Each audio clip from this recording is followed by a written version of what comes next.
দিনটা একটু অন্যরকম। স্টাইল অ্যান্ড ম্যানেজমেন্টের উপরে একটা সেমিনার ছিল, আজকে সেখানেই পার্টিসিপেট করেছি, সেখানেই যাচ্ছি। জীবনের সমস্ত দৃষ্টিভঙ্গির বাইরে বেরিয়ে অন্য আরেক রকম ভাবে ভাবনা চিন্তা করা, সেই ভাবনা চিন্তাটা কিভাবে আমরা করতে পারি বা আনতে পারি, সেই সম্বন্ধেই আজকে সেমিনারটা ছিল। সেমিনারটা যাওয়ার পরে অনুভব করলাম যে সেমিনারটা অ্যাটেন্ড করে বেশ ভালোই লাগছিল। প্রথমে ভাবছিলাম যাব কি যাব না, কিন্তু শেষ পর্যন্ত গিয়ে খুবই ভালো লেগেছিল। এখানে ঘুমাচ্ছিল ঠান্ডা, পরে এখানে টিফিন নিতে চলে এসেছিলাম, প্রচন্ড ভিড় ছিল। আমরা এখন ফিরে যাচ্ছি, আমাদের এখন সেমিনার হয়ে গেছে। Seminar done good, all is well.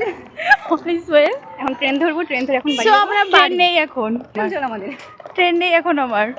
আর ওটা পড়ছি এবার পাঠিয়ে দিবি। হ্যাঁ, রোডের কাছে আমাদের ইউনিভার্সিটির প্রকৃতিটা এতটা সুন্দর, চারিদিকে গাছপাল্লায় ভরা, খুব ভালো লাগে। ক্লান্তি নেই, মনে হয় কি সম্পূর্ণ অন্য জায়গায় রয়েছে। অনেক গুণীজনের সান্নিধ্য পেলাম, ভালো শিখলাম।